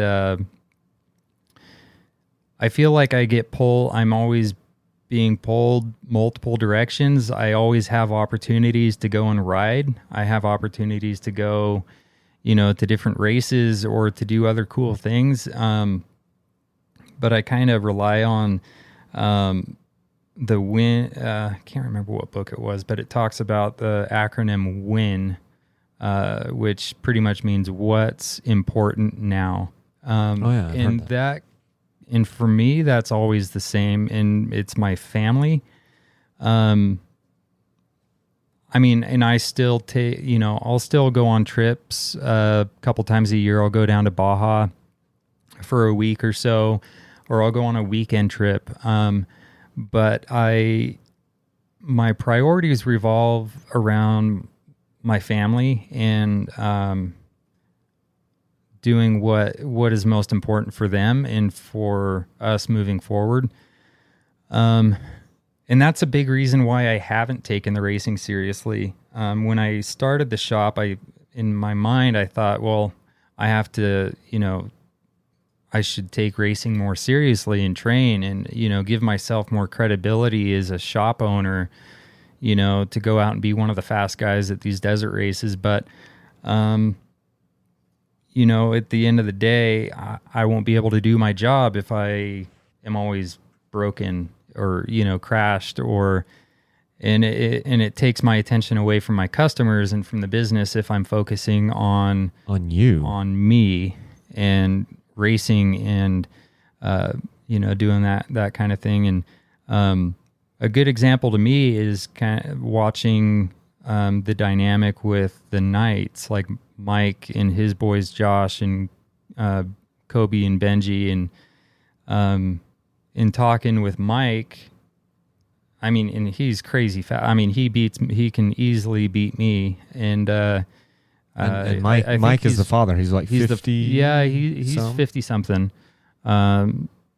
Sorry, Mike, if you're 40 something, but you're crazy fast. And, but talking to him, he laughs whenever I talk to him about the challenges that I have. Like, man, I'd love to go and race. But when I race, I feel like I hit a wall because my fitness isn't there, because I don't ride enough, and I don't get to spend enough time on myself developing, my craft as a racer. And because my focus has been more on my kids and getting them to the starting line for the Pee-wee races and making sure their bikes are, good to go and that, whatever. But he didn't really start racing and taking racing seriously until his boys were older and, at an age where they were more independent and where, he had that liberty to, okay, they're good, so I can go and race now. And you don't have that weighing on your conscience. So I kind of think of that as maybe my... your path? My pathway. The Mike Knight pathway. That's amazing. I look at the Knights, and I need to get Mike on here, and I want to get Josh back on the podcast. I know he's preparing for ISDE, but I feel like the more I learn, just bits and pieces I learn about the Knight family here in Utah, they remind me a little bit of the Manning family in the NFL.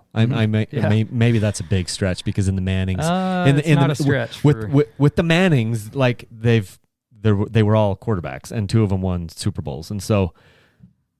But at the same time, I look at how they've kind of structured their family, and the dad's good and the sons are good, and I'm like, that's really cool.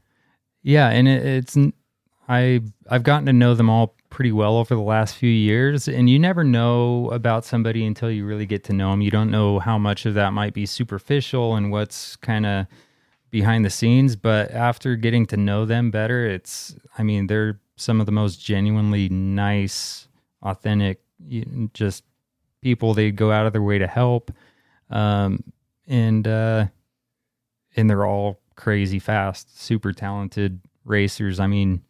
Josh, I think this is his 5th or 6th ISDE that he's going to. So, just a super impressive family, and they're good people to look up to as examples and try to learn some things from. Yeah, fun people. Well, we've talked our ear off. We only made it halfway through our little outline here. So we'll have to do it again sometime. If we cut the politics out, it would probably Hey, we were just talking. That's what these are supposed to be. They're supposed to be see, we didn't get to all the boring stuff. I was going to ask you about, the challenging parts of your shop and most rewarding parts of your day, but I feel like we covered it. And I appreciate you coming over. I started this outline to do this podcast in January of 2020. So it only took 18 months to book you and get you over here. So Well, it says a lot. I mean, has it gone, 2 hours? an hour and 48 or so. So that's more talking than I'll do all week. Yeah, well, Christina's going to be mad then if I just got all the talking out of you and now you don't say anything for a few days. She's going to be pissed at me. I'm just going to be winded when I get home. How'd it go? Oh, I'm so tired. I'm going to bed. You'll find out tomorrow. Just listen to the podcast. I don't have to tell you. He recorded it. Well, the good thing is, though, you were very complimentary of your wife, which is because she's an amazing woman, and you've been married long enough to know you've got to put in multiple plugs. Yeah. I don't do it enough on a daily basis, but she does everything behind the scenes. Our kids are very high. I don't want to say high maintenance, but they have a lot of, just energy, different challenges and needs that need to be addressed on a daily, weekly basis. And she does that all. And I mean, if it wasn't for her, I wouldn't have the bandwidth to run the shop and, but I mean, Cam and Michael and, it's confusing because we have two Cams at the shop. We have Big Cam. Front desk Cam. Cameron. And I'm fairly certain that 90% of our customers think he's the owner, and I'm 100% okay with that because they're not coming and looking for me. So we have Big Cam and then Little Cam with the K, and then we have Dylan, and then my father-in-law. Who's Bryce. is Little Cam? He's a mechanic. Yeah, he's a mechanic. Okay. So he does most of the engine work, and then Dylan, he does a lot of engine work, and then race prep and chassis tune-ups and stuff. Really, really fortunate to have the team that we do. And Michelle, she's the shop mom, so she keeps us all in line, remembers whose year anniversaries for however many years the guys have worked there, and she brings treats and cake and pizza and make sure that we're all appreciated on our birthdays and anniversaries, and definitely has probably saved us from a lot of turnover. That's cool. I didn't know. You're gonna have to. I probably met her, and I just don't. Yeah, I'm terrible with names and faces. So well, she's the only female. Yeah, but she's in the front office, so sometimes you don't see her. I probably don't. I know I've seen her. I'm not sure if I could pick her out of a crowd. Yeah, my wife could. She's very good with faces, but I'm not. I'm terrible with names and faces.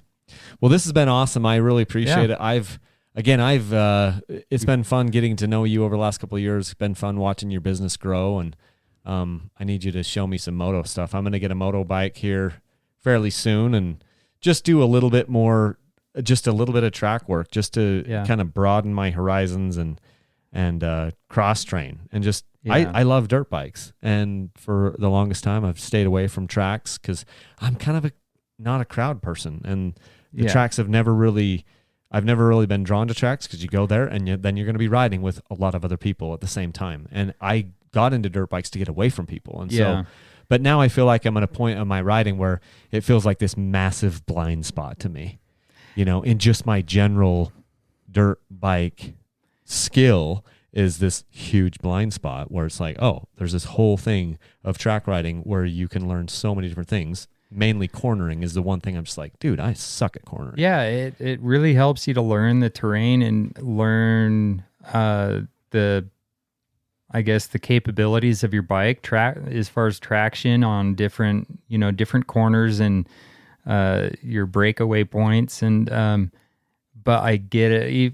I don't have any logos or stickers on my truck at this point, but when I did, I would show up at the track and I would be worried, oh man, if anybody knows, or if I don't go out and ride like I know what I'm doing, like it's going to hurt my credibility as a shop owner. And imagine that for me now. I built up this thing like, oh, I know what I'm doing. And then, but I've never said I'm an expert. I certainly am not an expert. Yeah. I should have named us like the Moto amateurs just to set the bar lower for myself. But when you're out on the track, in your mind, you always think, oh, everybody's eyes are on me. Like they're going to see every mistake that I make, or every time that I jump and my front end's hanging way up high, or, whatever it might be. But, I've talked to Josh and, Shane Watts actually about, doing some different classes just with, me and the shop guys, at a track. Like on a off day, like Jordan River, I know they're open on Thursdays, and that's not a good time to go and, do a class, but maybe a Tuesday or a Wednesday or, but to do a class with Shane or Josh at a track would be super beneficial. I'll pay. Let me know when you're doing it, and I'll chip in. Well, we can definitely set something up. Well, that'd be great.